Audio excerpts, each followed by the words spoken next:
ఎందుకంటే ఇది ఇక్కడతో ఆగకపోతే ఇది ఒక పరంపర అయిపోతుంది. అందుకని మేము ఖచ్చితంగా I'm committed to get this. Whoever are the perpetrator, they should be punished. They should be punished.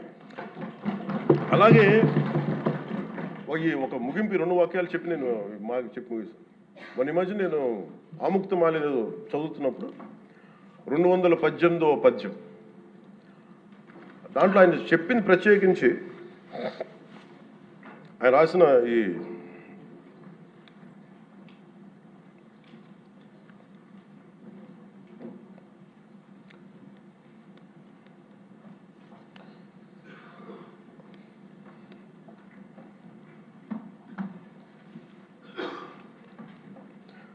అంటే దేవాలయాల మీద డబ్బుల్ని ఎలా అంటే రాజుకి కర్తవ్యాన్ని ఉపదేశించే పద్యం. ఆయితికానికి ఇవ్వకు మమరాలయ ముఖ్యము, అతడు అర్థతృష్ణాయుతుడై నిజోర్వియగు నష్టికి ఆ ధనమును తరల్చి రాజు ఆయతనమునకు చేర్చు మరి అట్టిది ఆపత్యము కాన ఒంటిగాడే అధికారి కావలయ ఇంచుకు తిన్నను వాడే రూపురం. మనకు తెలిసిన మహా గొప్ప పరిపాలకులు కృష్ణదేవరాయలు రాసిన అముక్తమాల్యదలోనిది ఈ పద్యం. దేవుడి సేవలో ఎలాంటి వారిని నియమించాలో రాజుకు కర్తవ్యాన్ని ఉపదేశించే పద్యం. రాజు కోసం వసూలు చేసేవాడికి దేవాలయంపై అధికారం ఇవ్వద్దు. అలాంటి వాడు డబ్బు మీద ఆశతో రాజ్యానికి వసూళ్లలో నష్టం వచ్చినప్పుడల్లా దేవుడది ధనాన్ని తరలించి రాజు ఖజానాకు చేర్చేస్తూ ఉంటాడు. అలాంటిది తప్పుడు పని కాబట్టి ఎలాంటి మమకారాలు లేని ఒంటరి వాడే ఆలయానికి అధికారిగా ఉండాలి. ఒకవేళ వాడు దేవుడి సొత్తు తిన్నప్పటికీ ఆ పాపానికి వాడే నాశనం అవుతాడు.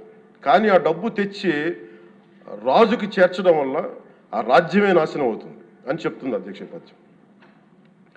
గత ప్రభుత్వ పరిపాలన కాలంలో జరిగిందంతా అచ్చంగా ఇలాగే జరిగింది. అంటే ఇది మనందరికీ కూడా చాలా లోతుగా ఆలోచించాలి. ఇది భగవంతుడికి సంబంధించినది. అంతమంది వెళ్ళి వాళ్ళ కర్మలను అక్కడ వేస్తారు అధ్యక్ష డబ్బులుగా. ఆ కర్మని ఆ పుణ్యస్థలమే కాపాడాలి.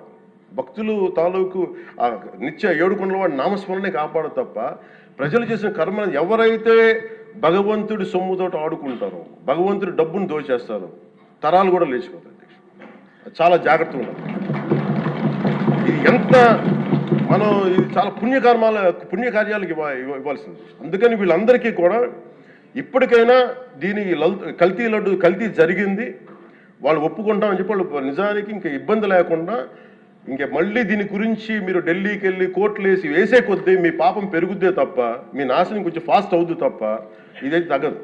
అందుకని దయచేసి అందరం ఈ ఒక్కటి అధ్యక్షుడు ఇంకొక మరో మాట చెప్పి మీరు ఎక్కడో చోట ఈ దేశం హిందూ దేవతల మీద, హిందూ ధర్మం మీద దాడి జరుగుతున్నప్పుడు irrespective of political parties, irrespective of what you are, where you are, which language you speak, ఏ భాష మీరు మాట్లాడతారు, మీరు ఏ కులస్తులో తెలియదు, కానీ హిందూ ధర్మాన్ని మటుకు దాడి జరుగుతున్నప్పుడల్లా ముక్త కంఠంతో ఏకాభిప్రాయంతో ఖండించకపోతే మటుకు ఇలాంటి పరంపర కొనసాగుతూనే ఉంటుందని తెలియజేసుకుంటూ సెలవు తీసుకుంటాం. చాలా పవన్ కళ్యాణ్ గారు చాలా అత్యద్భుతంగా ప్రజల్ని ఆలోచింపజేసే విధంగా చాలా అద్భుతంగా మాట్లాడారు. అప్పుడే అయిపోయిందా అని ఫీల్ అయ్యేలాగా చేశారు. ధన్యవాదాలు. ఇప్పుడు గౌరవ ముఖ్యమంత్రి వర్యులు నారా చంద్రబాబు నాయుడు గారు మాట్లాడారు.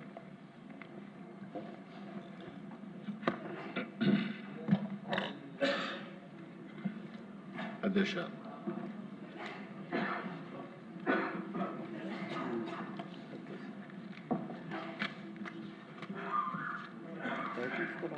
ఇప్పుడే